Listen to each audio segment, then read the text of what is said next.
Grabe, yun mi. Urot ng bahaw, ron. Guys, lauoy mi guys. Wala mi nakatugbong. Lauoy muna kami. With pritong isda. Waiting na yung alugbati of tilauter. Ano? Walang sikwa. Oh, grabe jampok. Grabe niya mong gulay, guys.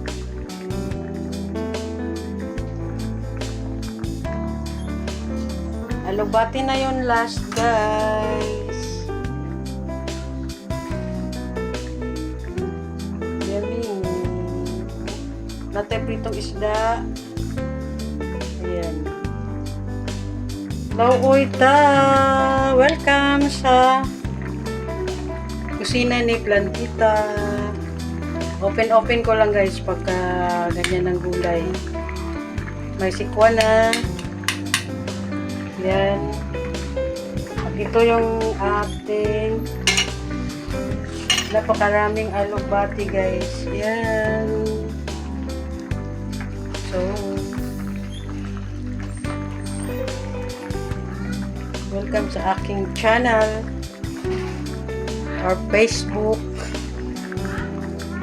page. Yan. May mantika lang nito guys kasi giprito na po ang subak isda. Mo lang guys, pero lauoy ito sinabaw. Ito na yung last natin. Para maaga maghapunan. Ganda ng kaldero guys. Mainit. Ganda ni pamangkin. Yan, baga siya guys. Ito ang aming dirty kitchen guys. Malayo sa aming kusina. Kaya pag magluto guys, atangan yun. Dili biya-biyaan kay na. Kani dati na prito kong isda o sabulinaw. Yan.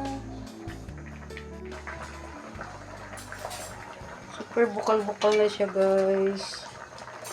So malapit na tayo sa ating alugbati.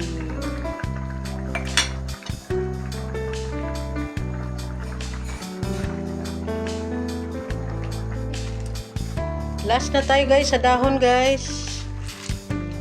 Alugbati na tayo. At para makakain na, meron din kaming kisos or bagoong.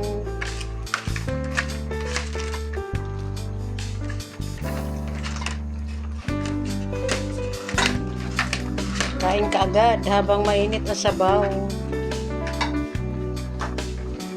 May timpla na to. Templado na to guys. So ito na lang ating alugbati ang ating para maluto.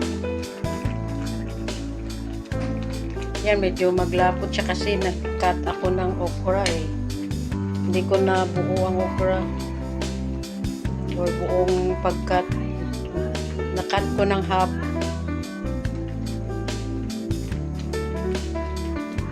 Yan, may ayos Shopee sa kapitbahay.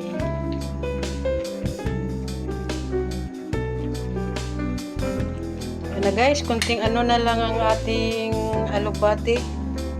Simmer lang kunti, open lang tayo. Kasi madali lang ang alugbati guys. Simpleng gulay, kakabusog naman. Yan na. Nandyan na yung ating alugbati guys. Simmer pa konti hanggang mai-off ko na. Meron din kaming pipino salad. Yun. Kain tayo ng hapunan guys. Dito sa kusina ni Plantita Wena. Thanks for watching. Bye. Off ko na.